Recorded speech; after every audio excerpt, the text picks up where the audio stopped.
എല്ലാവർക്കും നമസ്കാരം. ഞാൻ ഡോക്ടർ ഷിംജി, മെഡിക്കൽ ഡയറക്ടർ, സൗഖ്യം ഇൻ്റഗ്രേറ്റഡ് മെഡിക്കൽ സെൻറ്റർ. ഒരു പക്ഷേ ലോക ജനസംഖ്യയുടെ പകുതിയോളം വരുന്ന ആൾക്കാർ ജീവിതത്തിൽ ഒരിക്കലെങ്കിലും അനുഭവിച്ചിട്ടുള്ള ഒരു പ്രശ്നമാണ് പൈൽസ് എന്ന് വിളിക്കുന്നത്. പൈൽസിനെ മെഡിക്കലി വിളിക്കുന്നത് ഹെമറോയിഡ്സ് എന്നാണ്. ഈ ഹെമറോയിഡ്സ് അനുഭവപ്പെടുന്നവരിൽ ഭൂരിപക്ഷം ആൾക്കാരും ഒരു പക്ഷേ ഈ പ്രശ്നം അവർക്കുണ്ട് എന്നുള്ളത് കാര്യം പുറമെ പറയാൻ മടിക്കാറുണ്ട്. ഇത് വളരെ ഗോപ്യമായി വെക്കേണ്ടുന്ന എന്തോ ഒരു പ്രശ്നമാണ് എന്നാണ് പലരും ചിന്തിച്ച് വെച്ചിട്ടുള്ളത്. അതുകൊണ്ടാണ് ശരിയായ രീതിയിലുള്ള ചികിത്സ എടുക്കുന്നതിന് പകരം പല വ്യാജ വൈദ്യരുടെ അടുത്തേക്ക് പോയി വ്യാജ ചികിത്സകളൊക്കെ സ്വീകരിക്കുന്ന ഒരു നടപടി ഇപ്പോഴും അഭ്യസ്തവിദ്യരായ കേരളീയരുടെ ഇടയിൽ പോലും ഉണ്ട്. എന്താണ് പൈൽസ് എന്ന് വ്യക്തമായിട്ട് മനസ്സിലായി കഴിഞ്ഞാൽ വളരെ വലിയ ഒരു പരിധി വരെ നിങ്ങൾക്ക് സ്വന്തമായിട്ട് മാറ്റാൻ പറ്റുന്ന ഒരു പ്രശ്നം ആണ് പൈൽസ്. ഒരു പക്ഷേ ഒരു പരിധിയുടെ മുകളിലേക്ക് അഡ്വാൻസ്ഡ് ആയിക്കഴിഞ്ഞാൽ നിങ്ങൾക്ക് മെഡിക്കൽ സിസ്റ്റത്തിൻ്റെ സഹായത്തോടു കൂടിയോ ചിലപ്പോൾ സർജറിയോട് കൂടിയൊക്കെ ഇതിനെ ഒരു പരിഹാരം ഉണ്ടാക്കാൻ വേണ്ടി കഴിയും. പക്ഷേ ഇതിൻ്റെ റൂട്ട് കോസ്, മൂലകാരണം എന്താണ് എന്ന് മനസ്സിലാക്കി അതിനെ തിരുത്തിയില്ലെങ്കിൽ ഇത്തരത്തിൽ നമ്മൾ മാറ്റുന്ന താൽക്കാലികമായി മാറ്റപ്പെടുന്ന പൈൽസ് വീണ്ടും തിരിച്ചു വന്നേക്കാനും മതി. പൈൽസ് എന്ന് പറയുന്നത് സാധാരണ രക്തക്കുഴലിൻ്റെ അകത്ത് വരുന്ന ഒരു ഇൻഫ്ലമേഷനാണ്. അതിനോടുകൂടി അവിടെ ഉണ്ടാകുന്ന ഒരു തടിപ്പ്. ഇത്തരം തടിപ്പുകൾ നമ്മുടെ ശരീരത്തിൻ്റെ പല ഭാഗത്തും ഉണ്ടാകാറുണ്ട്. വെയിൻസിന് ഉണ്ടാകുന്ന അല്ലെങ്കിൽ രക്തക്കുഴലിനുണ്ടാകുന്ന ഈ തടിപ്പുകൾ ശരീരത്തിൻ്റെ വ്യത്യസ്ത ഭാഗങ്ങൾ ഉണ്ടാകുന്നതിന് വ്യത്യസ്ത പേരുകളിലാണ് അറിയപ്പെടുന്നത്. ഉദാഹരണമായിട്ട് കാലിൻ്റെ ഞരമ്പുകളിലാണ് ഈ പ്രശ്നങ്ങൾ, വെയിൻസിലാണ് ഈ പ്രശ്നം ഉണ്ടെങ്കിൽ നമ്മളതിനെ സാധാരണ വെരിക്കോസ് വെയിൻ എന്ന് നമ്മൾ വിളിക്കാറുണ്ട്. അതുപോലെ സ്ക്രോട്ടം അല്ലെങ്കിൽ നമ്മുടെ പെനീസിൻ്റെ താഴ്ഭാഗത്തുള്ള അവിടെയാണ് ഞരമ്പുകൾ തടിച്ചു കൂടിയിട്ടുണ്ടെങ്കിൽ അതിനെ നമ്മൾ വെരിക്കോസീൽ എന്ന് വിളിക്കാറുണ്ട്. ഇതേപോലെ തന്നെ നമ്മുടെ ഏനസിൻ്റെ ചുറ്റുപാടുമുള്ള ഭാഗത്താണ് ഇത് വരുന്നതെങ്കിൽ ഇതിനെ നമ്മൾ ഹെമറോയിഡ്സ് അല്ലെങ്കിൽ പൈൽസ് എന്നും വിളിക്കും. പൈൽസ് സാധാരണഗതിയിൽ 2 തരത്തിലാണ് ഉള്ളതെന്ന് നമുക്കറിയാം. ഒന്ന് ഇൻറ്റേർണൽ പൈൽസ് അല്ലെങ്കിൽ ശരീരത്തിനകത്ത് ഉണ്ടാകുന്ന മലദ്വാരത്തിൻ്റെ അകത്തുണ്ടാകുന്ന പൈൽസ്, മറ്റൊന്ന് മലദ്വാരത്തിൻ്റെ ചുറ്റുമുണ്ടാകുന്ന എക്സ്റ്റേണൽ പൈൽസ്. എന്താണ് ഇത് തമ്മിലുള്ള വ്യത്യാസം എന്ന് ചോദിച്ചു കഴിഞ്ഞാൽ, ഇൻറ്റേർണൽ പൈൽസ് സാധാരണഗതിയിൽ എസിംറ്റമാറ്റിക് ആണ്. വലിയ സിംറ്റംസ്, ലക്ഷണങ്ങൾ അങ്ങനെ കാണിക്കാറില്ല. മറ്റൊരു രീതിയിൽ പറഞ്ഞാൽ വേദനകളൊക്കെ കുറവായിരിക്കും.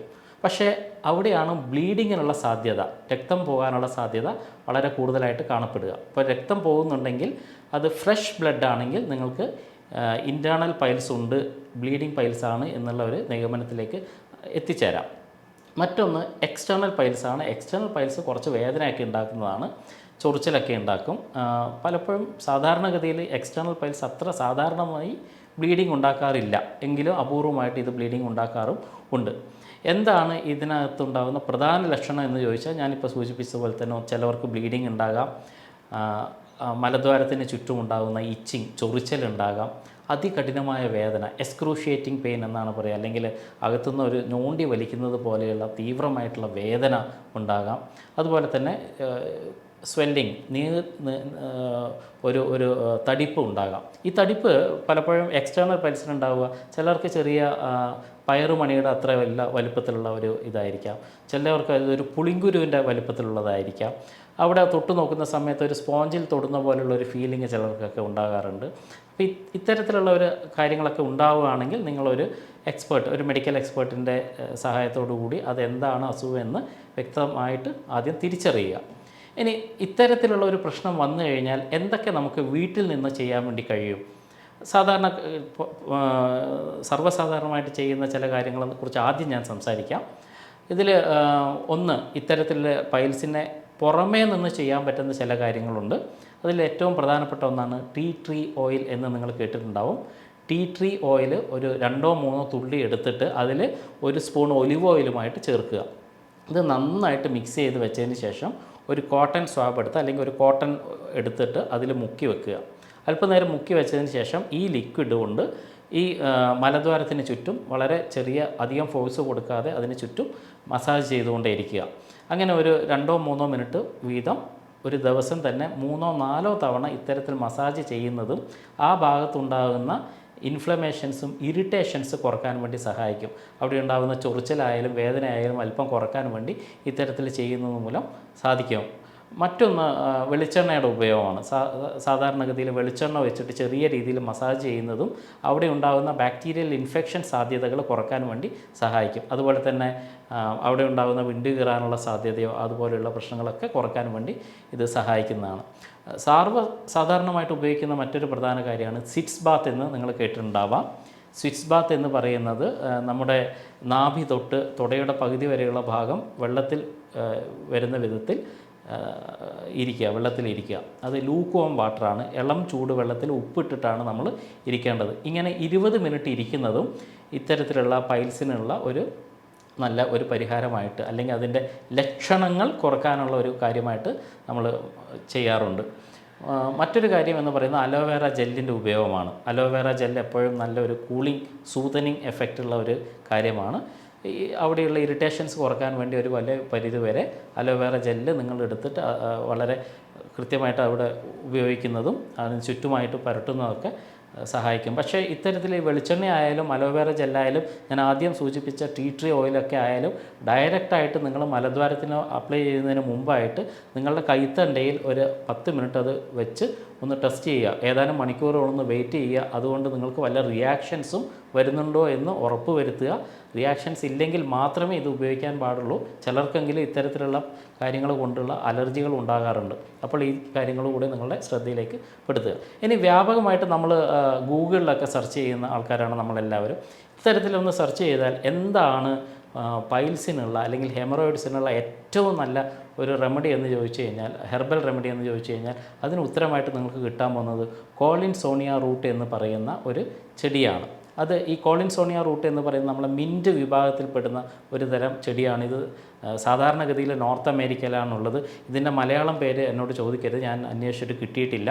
പക്ഷേ ഞാൻ ഈ പേര് ഇവിടെ പറയുന്നത് ഇത് സാധാരണഗതിയിൽ ഇപ്പോൾ ഹെൽത്ത് സ്റ്റോറുകളിലൊക്കെ അവൈലബിൾ ആണ്. അപ്പോൾ ഇത് കൃത്യമായിട്ട് ഉപയോഗിക്കുന്നതും നിങ്ങളുടെ പൈൽസിൻ്റെ പ്രശ്നം കൂടുതൽ സങ്കീർണമാകാതിരിക്കാനോ അല്ലെങ്കിൽ ഒരു പരിധി വരെ മാറ്റാനോ ഒക്കെ സഹായിക്കും. അപ്പോൾ ഇതൊക്കെ നമ്മൾ സാധാരണഗതിയിൽ ഡിസ്കസ് ചെയ്യുന്ന ഒരു കാര്യമാണ്. പിന്നെ മറ്റൊന്ന് പറയുക, ഭക്ഷണത്തിൽ വരുന്ന ക്രമീകരണങ്ങളാണ്. അതിലേറ്റവും ആദ്യമായിട്ട് പറയുക, ഫൈബർ അടങ്ങിയ ഭക്ഷണം ധാരാളമായിട്ട് കഴിക്കണമെന്ന് പൊതുവേ പറയാറുണ്ട്. സാധാരണഗതിയിൽ ചില ആൾക്കാർ ചോദിക്കും, നിങ്ങൾ എന്താണ് ചെയ്യുക? നമ്മളൊരു ക്ലിനിക്കിലേക്ക് വരുന്ന ഒരു പേഷ്യൻറ്റിന്, കാരണം പൈൽസിനൊക്കെ സംബന്ധിച്ചിടത്തോളം വളരെ നല്ലൊരു റിസൾട്ട് ഉണ്ടാക്കി കൊടുക്കാൻ വേണ്ടി പൊതുവേ കഴിയാറുണ്ട്. കാരണം ഇവിടെ നമുക്ക് ചെയ്യാനുള്ളത് ഇതിൻ്റെ മൂലകാരണം കണ്ടുപിടിക്കുക, ഇതിൻ്റെ റൂട്ട് കോസ് കണ്ടുപിടിച്ച് അതിനെ റിവേർട്ട് ചെയ്യുകയാണ് പ്രധാനമായിട്ട് ചെയ്യേണ്ടത്. അപ്പോൾ ഞാൻ എന്ത് ചെയ്യുമെന്ന് എന്നോട് ചോദിക്കുകയാണെങ്കിൽ ഇത്തരത്തിലുള്ള കാര്യങ്ങളൊക്കെ ഞാൻ നേരത്തെ സൂചിപ്പിച്ച ഈ കോളിൻസോണിയ റൂട്ടായാലും അല്ലെങ്കിൽ അലോവേറ ജെല്ലായാലും ടീ ട്രീ ഓയിലും ഒലിവ് ഓയിലും ചേർന്നിട്ടുള്ള മിശ്രിതമായാലും സിറ്റ്സ് ബാത്ത് ആയാലും ഫൈബർ റിച്ച് ഡയറ്റ്, ഇതൊക്കെ നമ്മളെ സഹായിക്കും. പക്ഷേ ഇത് പൂർണ്ണമായിട്ടും പൈൽസിനെ റിവേർട്ട് ചെയ്യാൻ വേണ്ടി സഹായിക്കുന്ന കാര്യങ്ങളല്ല. മറിച്ച് ഇതൊക്കെ നിങ്ങൾക്ക് ഒരു സിംറ്റമാറ്റിക് റിലീഫ്, നമുക്കൊരു ലക്ഷണങ്ങൾ കുറക്കാൻ വേണ്ടി മാത്രം സഹായിക്കുന്നതാണ്. ഇനി എന്തുകൊണ്ടാണ് പൈൽസ് വരുന്നത് എന്ന് ചോദിച്ചു കഴിഞ്ഞാൽ, നമുക്കറിയാം പൈൽസ് സാധാരണഗതിയിൽ കാണുക പലപ്പോഴും മലബന്ധവുമായിട്ട് ബന്ധപ്പെട്ട പ്രശ്നങ്ങൾ അല്ലെങ്കിൽ ഡൈജഷൻ, നമ്മുടെ ദഹനേന്ദ്രിയവുമായി ബന്ധപ്പെട്ട പ്രശ്നങ്ങളിലാണ്. ഒത്തിരി സമയം നമ്മൾ ടോയ്ലറ്റിൽ ചിലവഴിക്കുകയാണെങ്കിൽ, കോൺസ്റ്റിപ്പേഷൻ, മലബന്ധം കൊണ്ട് മലമുറുക്കം കൊണ്ട് ചിലവഴിക്കുകയാണെങ്കിൽ അവർക്ക് പൈൽസ് വരാനുള്ള സാധ്യത വളരെ വളരെ അധികമായിട്ട് നമുക്ക് കാണാം. മറ്റൊന്ന് ഡയേറിയാണ്. ഈ കോൺസ്റ്റിപ്പേഷൻ മലബന്ധം മാത്രമല്ല, ഡയേറിയ വന്ന് പല പ്രാവശ്യം പല നേരങ്ങളിലായിട്ട് ടോയ്ലറ്റ് പോകേണ്ട, ഒത്തിരി നേരം ടോയ്ലറ്റിൽ ചിലവഴിക്കാൻ വിധിക്കപ്പെട്ട ചിലർ ഉണ്ട്. അത്തരത്തിലുള്ള ആൾക്കാർക്കും പൈൽസിനുള്ള സാധ്യത വളരെ വർദ്ധിക്കും. മറ്റൊരു പ്രധാന പ്രശ്നം ഉണ്ടാകുന്നത് പ്രഗ്നൻസിയിലാണ്. ഗർഭകാലത്ത് സാധാരണ സ്ത്രീകളിൽ ഈ പറയുന്ന പൈൽസിൻ്റെ പ്രശ്നം കൂടുതലായിട്ട് വരും. കാരണം പെൽവിക് ഫ്ലോറയിൽ വരുന്ന കംപ്രഷൻ, അവരുടെ വയറിൻ്റെ താഴെ വരുന്ന രക്തക്കൊഴലുകൾക്ക് വരുന്ന കംപ്രഷൻ കൊണ്ടാണ് ഇത് സാധാരണഗതിയിൽ ഇത് സംഭവിക്കുന്നത്. അതുകൊണ്ട് തന്നെ പലപ്പോഴും അമിതവണ്ണമുള്ള വളരെ വലിയ ബെല്ലി ഫാറ്റുള്ള വയറിനൊക്കെ വലിയ വയറൊക്കെ ഉള്ള ആൾക്കാർക്കും ഇത് സാധാരണഗതിയിൽ കണ്ടുവരാറുണ്ട്. മറ്റൊന്ന് ഏജിങ് ആണ്. പ്രായം വർദ്ധിക്കുന്നതനുസരിച്ചിട്ട് ഒരു വ്യക്തിക്ക് പൈൽസ് വരാനുള്ള സാധ്യത, അവർക്ക് ഡീജനറേഷനൊക്കെ വർദ്ധിക്കുന്നതുകൊണ്ട് അവർക്ക് വരാനുള്ള സാധ്യതയും കൂടുതലാണ്. വേറൊന്ന് ലൈഫ് സ്റ്റൈലാണ്. നമ്മുടെ ചിട്ടകൾ, നമ്മൾ കഴിക്കുന്ന ഭക്ഷണം മാത്രമല്ല.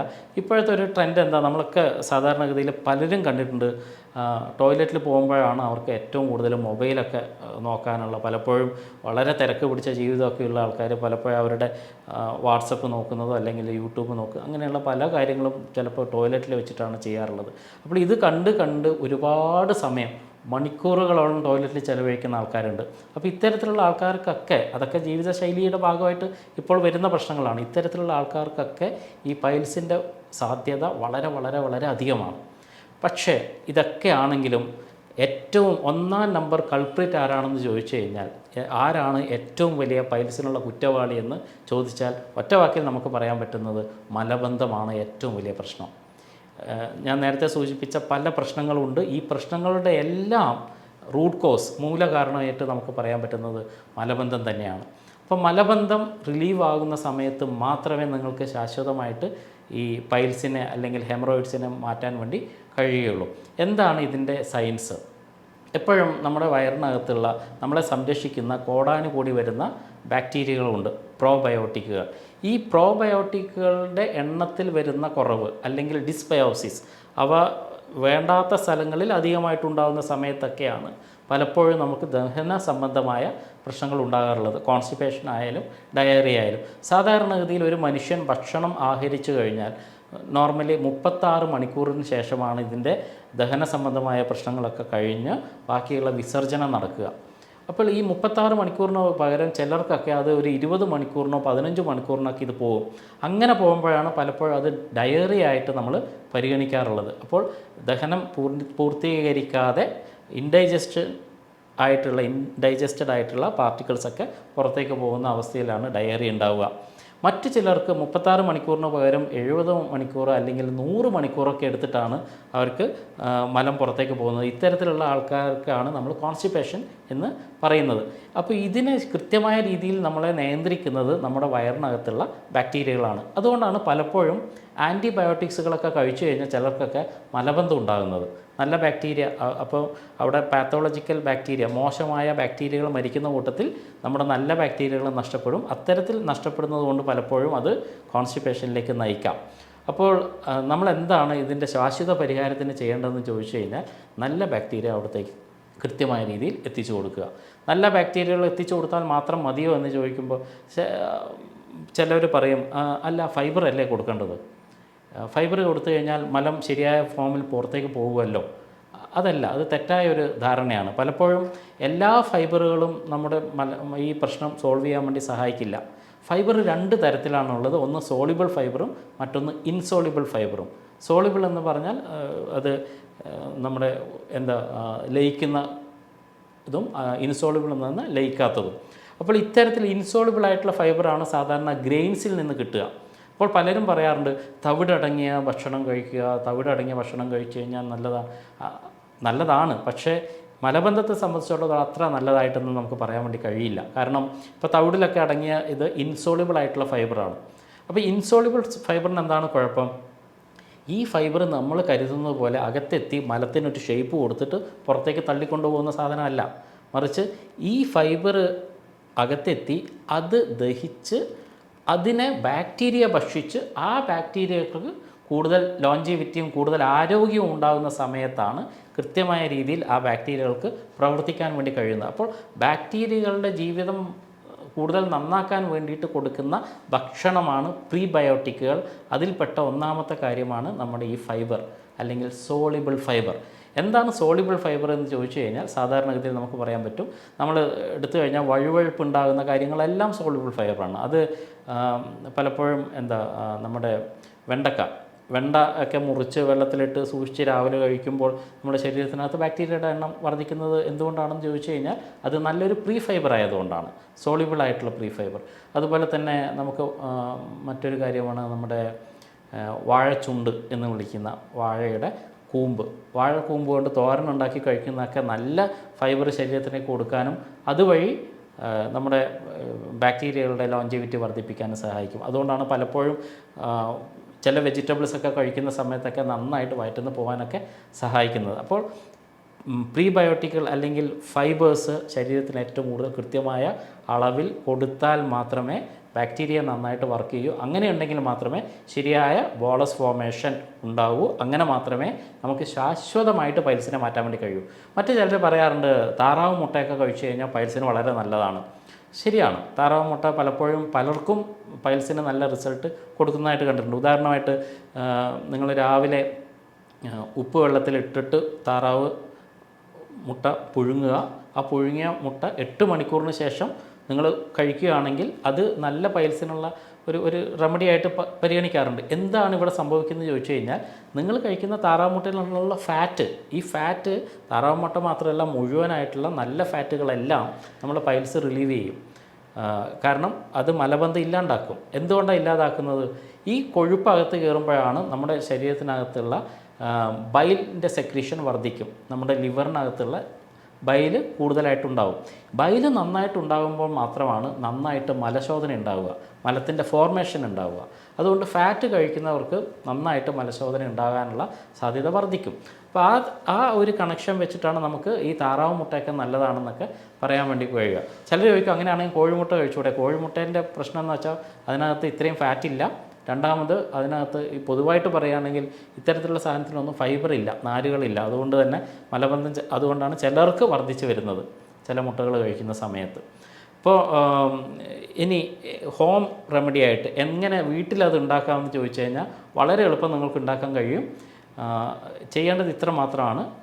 കുറച്ച് അലോവേറ എടുക്കുക, കറ്റാർ വാഴ, അതിൻ്റെ ഇലകൾ ഒരു 3-4 ഇല മുറിച്ചെടുത്തിട്ട് അതിൻ്റെ പൾപ്പ് നിങ്ങൾ എടുക്കുക. പൾപ്പ് അല്പനേരം ഒരു ടിഷ്യൂ പേപ്പറിൽ വെക്കുക. അതിൽ നിന്നൊരു കറ മാറാനുണ്ട്. അത് മാറിയതിന് ശേഷം എത്രയാണോ നിങ്ങൾ ഈ അലോവേറ എടുത്തത്, പൾപ്പ് എടുത്തത്, അതേ അളവിൽ തേൻ എടുക്കുക. ഉദാഹരണത്തിന് 1/2 കിലോ ആണ് പൾപ്പ് ഉണ്ടെങ്കിൽ 1/2 കിലോ തേനും അതിനകത്തേക്ക് മിക്സ് ചെയ്ത് നല്ല ഗ്ലാസ് ജാറിനകത്താക്കിയിട്ട് നിങ്ങൾ റെഫ്രിജറേറ്റ് ചെയ്യുക, അല്ലെങ്കിൽ അത് ഫ്രിഡ്ജിലേക്ക് വെക്കുക. ഇത്തരത്തിൽ നിങ്ങൾ റെഫ്രിജറേറ്റ് ചെയ്ത് അല്ലെങ്കിൽ ഫ്രിഡ്ജിനകത്ത് വെച്ച ഈ ഒരു കാര്യം 7 ദിവസങ്ങൾക്ക് ശേഷം എടുക്കുക. ഒരു സ്ട്രെച്ചിൽ, ഒറ്റ സ്ട്രെച്ചിൽ ഒരു 150 ഗ്രാം ഇത് കഴിക്കുക. അത് രാവിലെ ആവാം, വൈകുന്നേരം ആവാം. ഇത് സ്ഥിരമായിട്ട് ഒരു 21 ദിവസത്തേക്ക് നിങ്ങൾ കഴിക്കുക. അപ്പോൾ അതിന് കൃത്യമായ രീതിയിൽ നിങ്ങളത് പ്രിപ്പയർ ചെയ്തുകൊണ്ടിരിക്കുക, ഈ ഒരു മിക്സ്ചർ. അപ്പം എത്രയാണോ തേനുള്ളത് അതേ അളവിൽ അലോവേറ എടുക്കുക, കറ്റാർവാഴേൻ്റെ പൾപ്പ് എടുക്കുക, ഇത് ഫ്രിഡ്ജിനകത്ത് വെക്കുക. 7 ദിവസങ്ങൾക്ക് ശേഷം ഇത് ഉപയോഗിക്കാൻ വേണ്ടി തുടങ്ങുക. ഇങ്ങനെ 21 ദിവസം നിങ്ങൾ കണ്ടിന്യൂസ് ഉപയോഗിക്കുകയാണെങ്കിൽ ഏറെക്കുറെ ഒരു വിധത്തിലുള്ള എല്ലാ പൈൽസുകളും വലിയൊരു രീതിയിൽ മാറുന്നതായിട്ട് തന്നെ കണ്ടിട്ടുണ്ട്. ഇത് നിങ്ങൾക്ക് വീട്ടിൽ നിന്ന് തന്നെ ശ്രദ്ധിക്കാൻ പറ്റുന്ന കാര്യമാണ്. പക്ഷേ ഇത് എല്ലാവർക്കും ബെനിഫിറ്റ് ആണോ എന്ന് ചോദിച്ചു കഴിഞ്ഞാൽ എല്ലാവർക്കും ഇത് ബെനിഫിറ്റ് ആണെന്ന് എനിക്ക് പറയാൻ വേണ്ടി കഴിയില്ല. കാരണം ചിലർക്കെങ്കിലും ഇതിൻ്റെ കൂടെ ചില ന്യൂട്രീഷൻ ഡെഫിഷ്യൻസിയും ഈ മലബന്ധത്തിനും അതുവഴി പൈൽസിനും കാരണമാകാറുണ്ട്. അതിൽ പ്രധാനപ്പെട്ട കാര്യമാണ് നമ്മുടെ മഗ്നീഷ്യം.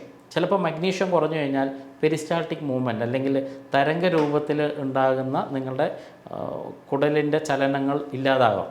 അവിടെ മഗ്നീഷ്യം വർക്ക് ചെയ്യണമെങ്കിൽ അവിടെയും ഞാൻ നേരത്തെ സൂചിപ്പിച്ചതുപോലെയുള്ള നല്ല ബാക്ടീരിയകൾ ഉണ്ടായേ തീരൂ. അപ്പോൾ നല്ല ബാക്ടീരിയയുടെ കൂടെ മഗ്നീഷ്യവും കൂടെ ഉണ്ടെങ്കിൽ മാത്രമേ ഈ തരംഗ രൂപത്തിൽ നിങ്ങൾക്ക് പെരിസ്റ്റാൾട്ടിക് മൂവ്മെൻറ്റ് ഉണ്ടായിട്ട് മലം താഴേക്ക് പോകാനുള്ള സാധ്യത വർദ്ധിക്കുകയുള്ളൂ. അപ്പോൾ ഇത്തരത്തിലുള്ള ചില ന്യൂട്രീഷൻ കണ്ടൻറ്റ് കൂടി നിങ്ങൾ കൃത്യമായിട്ട് കൊടുക്കേണ്ടതായിട്ട് വരും. അത് നിങ്ങളുടെ ഒരു ഹെൽത്ത് എക്സ്പെർട്ടാണ് അത് തീരുമാനിക്കുക, എത്രമാത്രം നിങ്ങൾ കഴിക്കണം, ഏതൊക്കെ രീതിയിൽ നിങ്ങൾക്കത് കഴിക്കാം എന്നൊക്കെ. അപ്പോൾ ഈ ഒരു രീതി ഞാൻ നിങ്ങളോട് പറയാനുള്ള കാരണം എന്ന് പറഞ്ഞു കഴിഞ്ഞാൽ ഇത് നമ്മുടെ സ്വന്തം അനുഭവത്തിൽ നിന്നാണ് പറയുന്നത്. എത്രയോ പേഷ്യൻസ് ഈ ഒരു പ്രശ്നമായിട്ട് വന്ന് ഇപ്പം സർജറിയൊക്കെ റെക്കമെൻഡ് ചെയ്ത ആൾക്കാരുണ്ട്. എൻ്റെ ഒരു എക്സ്പീരിയൻസിൽ കഴിഞ്ഞ വർഷം എൻ്റെ സ്ഥാപനത്തിലേക്ക് വന്ന ഒരു പേഷ്യൻ്റ്, അദ്ദേഹത്തിന് ഫാക്ടർ 11 കുറവായിരുന്നു. ഫാക്ടർ എന്ന് പറഞ്ഞാൽ നിങ്ങൾക്കറിയാം, ഈ ബ്ലഡ് ക്ലോട്ടിങ്, കൊയാഗുലേഷൻ ഫാക്ടർ, അവർക്ക് ബ്ലഡ് ക്ലോട്ട് ചെയ്യാനുള്ള ഫാക്ടർ ഇല്ലായിരുന്നു. അതുകൊണ്ട് തന്നെ ബ്ലീഡിങ് വന്നു കഴിഞ്ഞാൽ ബ്ലീഡിങ് നിൽക്കില്ല, കണ്ടിന്യൂസ് ആയിട്ട് ബ്ലീഡ് ചെയ്തുകൊണ്ടേയിരിക്കും. അത് വളരെ ക്രിട്ടിക്കലായിട്ടുള്ളൊരു കണ്ടീഷനാണ്. ഇദ്ദേഹത്തിന് സർജറി സജസ്റ്റ് ചെയ്തു, പക്ഷേ സർജറി ചെയ്യാൻ ആരും തയ്യാറല്ല. കാരണം ഇത്തരത്തിലുള്ളൊരു ബ്ലീഡിങ് വന്നു കഴിഞ്ഞാൽ ഇത് നിൽക്കില്ല. ഈ ഫാക്ടർ ആണെങ്കിൽ പുറത്തുനിന്ന് കൊടുക്കാനും കഴിയില്ല. അതുകൊണ്ട് വളരെ ക്രിട്ടിക്കലായിട്ടുള്ള ഈ ഒരു പേഷ്യൻറ്റിന് നമ്മൾ ഇത്തരത്തിലുള്ള ഒരു ട്രീറ്റ്മെൻറ്റിൽ കൂടി 100% അദ്ദേഹത്തിന് അത് ഭേദപ്പെടുത്താൻ വേണ്ടി കഴിഞ്ഞു. അപ്പോൾ ഇങ്ങനെയുള്ള ഒരു കോൺഫിഡൻസിൽ കൂടിയാണ് ഇത് നിങ്ങൾ ധൈര്യമായിട്ട് ചെയ്യാൻ വേണ്ടി നിങ്ങൾക്ക് ഞാൻ അത്രയും ഉറപ്പോട് കൂടിയിട്ട് ഈ കാര്യങ്ങൾ പറയുന്നത്. അപ്പോൾ ശരിയായ രീതിയിലുള്ള ഭക്ഷണ ക്രമീകരണങ്ങളും കൃത്യമായ രീതിയിലുള്ള ന്യൂട്രീഷൻ സപ്ലിമെൻറ്റേഷൻസോട് കൂടി നിങ്ങൾ കൈകാര്യം ചെയ്യുകയാണെങ്കിൽ തീർച്ചയായിട്ടും പൈൽസ് അല്ലെങ്കിൽ ഹെമറോയിഡ്സ് എന്ന് പറയുന്നത് ഒരു തീരാവ്യാധി അല്ല, പൂർണ്ണമായിട്ട് നിങ്ങൾക്ക് മാറ്റാൻ പറ്റുന്ന ഒരു പ്രശ്നം തന്നെയായിട്ട് നമുക്ക് കണക്കാക്കാം. മറ്റൊരു വീഡിയോയിൽ വീണ്ടും കാണുന്നതുവരെ എല്ലാവർക്കും നന്ദി.